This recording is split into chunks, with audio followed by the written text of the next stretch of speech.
Aujourd'hui, on va voir ensemble comment utiliser Canva d'idéogrammes pour générer des images et travailler avec des images déjà existantes. Ce que j'avais envie de faire, c'était de bosser un peu sur ma bannière YouTube et je voulais partir en fait de ce petit robot que j'ai déjà généré avec Ideogram, qui est pour moi aujourd'hui une des meilleures plateformes pour générer des images, avec la possibilité d'intégrer du texte, comme vous le voyez ici, la Minute IA, de manière vraiment fluide et très simple. Donc là, ce que je voulais faire, en fait, c'était réutiliser ce petit robot, mais régénérer un fond qui soit dans les mêmes couleurs et dans le même style, en fait, que mon robot. Sachant que pour YouTube, une bannière doit faire 16 neuvièmes, donc je dois aussi retravailler sur le ratio. Donc on va voir tout ça ensemble. Alors ce que moi j'avais fait, c'est que j'avais déjà créé cette petite bannière en fait en blanc, car je voulais pouvoir l'utiliser pour imprimer sur des mugs en fait. Ça ressemble un petit peu à ça. Donc on va partir de ça. Alors hop, là c'est assez simple. Donc je l'ai mis dans Photoshop. J'ai supprimé le fond pour n'avoir que mon robot avec le fond en transparent. Et derrière, donc ça, on revient ici. Et donc ensuite, on n'a plus qu'à aller sur Ideogram. Donc Ideogram, à quoi ça ressemble? Donc là, on peut en fait générer des images directement ici en expliquant notre besoin.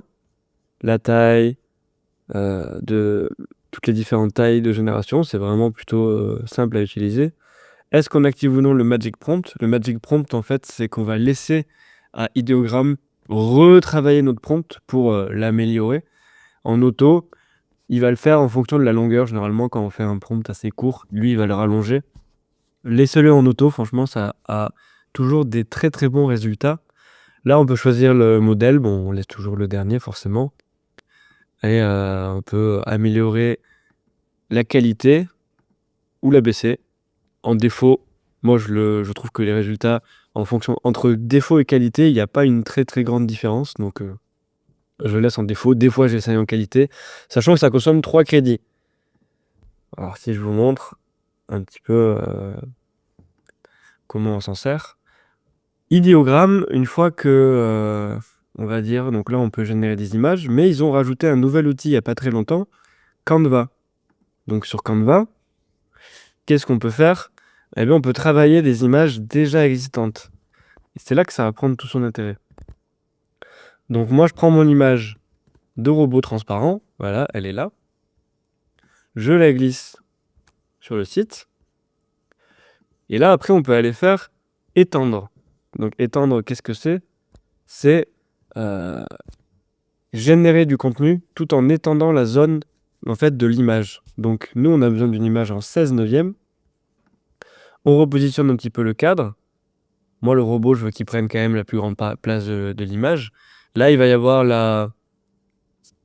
l'icône en fait de ma photo de profil sur YouTube, donc on laisse un petit peu l'espace. Comme ça. On va faire un test. Sauf que moi, voilà, je trouve que prompter soi-même aujourd'hui, c'est dommage. Quand on a des IA qui peuvent nous aider à faire ça. Donc, je vais vous montrer mon process. Donc moi, j'ouvre Claude.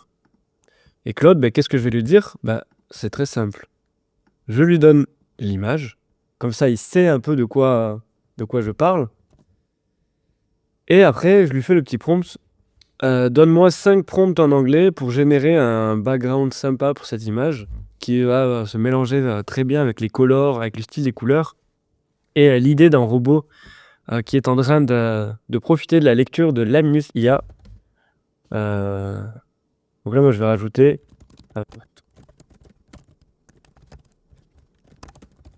Keep it simple and cozy. Donc là, qu'est-ce que je lui ai demandé en plus? Que j'aimais bien l'idée d'avoir le robot qui soit assis dans un café avec un croissant et un café.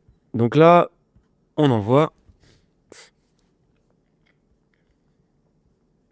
Et donc là, il va nous donner des prompts.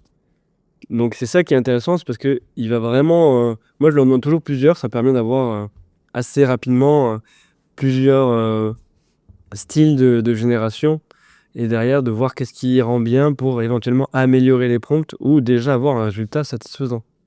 Donc là, bon, on teste, hein. Allez hop. Non, pas ici. Hop, allez, on teste. Donc là, je lui donne la description et ce qui est bien avec cet outil, c'est qu'il va prendre en compte l'image déjà existante pour ne pas la modifier, pas trop, et générer autour. Mais il va garder un peu le style du dessin, vous allez voir. Donc là, on génère.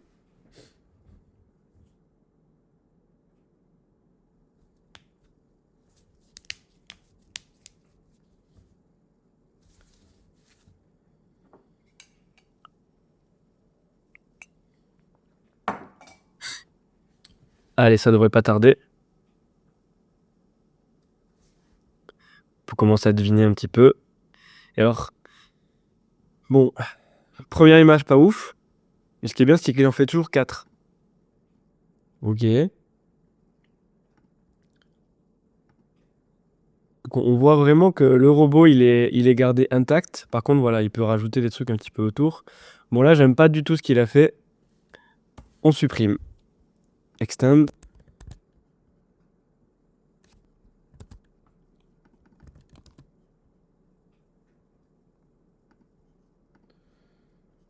Donc là, qu'est-ce qu'on a? Charming Coffee Corners. Donc moi, je veux pas un truc trop tech. Allez, on va essayer celui-là.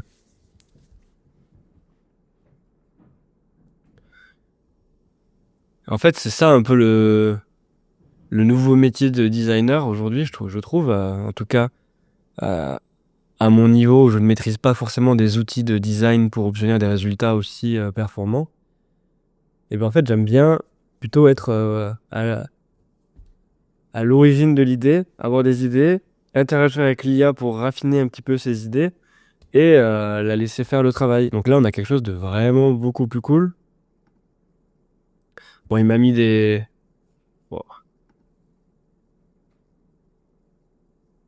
Ça, c'est pas mal du tout. Et là, dès qu'on a quelque chose qui nous plaît, hop, on télécharge.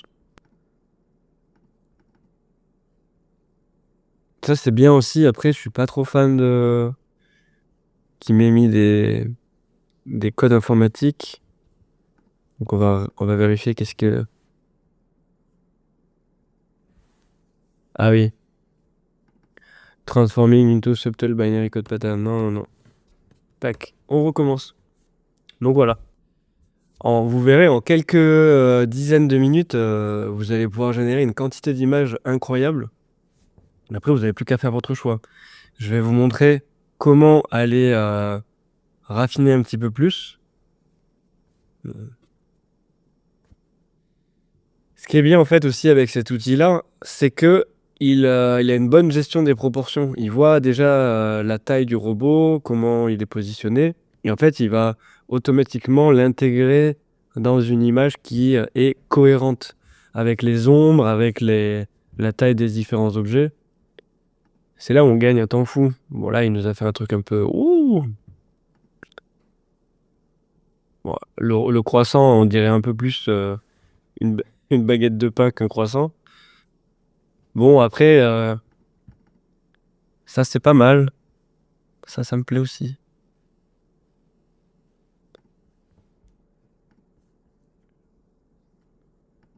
Et ce qui est bien, c'est que là, on pourrait venir en fait changer des choses. Donc, je vais vous montrer. Par exemple, il faut lui dire un coq. Et donc, il va venir ajouter une belle petite horloge. Ça ressemble beaucoup à l'outil de Photoshop pour rajouter des éléments, modifier des éléments grâce à l'IA, pour le coup. C'est un peu la même chose. Mais je trouve qu'en termes de qualité de résultat, Ideogram est au-dessus. Parce que là, on est dans un style de dessin particulier, mais il est capable de faire absolument n'importe quel style, hein, des photos ultra réalistes. de l'illustration, de la 3D. Donc là, on voit qu'il nous a mis une petite horloge.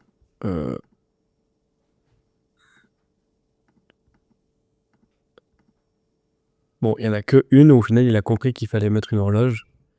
Mais on est dans une horloge qui a le même style. Eh bien, écoutez, j'espère que cette vidéo vous a plu et que ça vous aura fait découvrir un petit peu ce super boutique qui est Ideogram. Je vais vous montrer vite fait. Hop.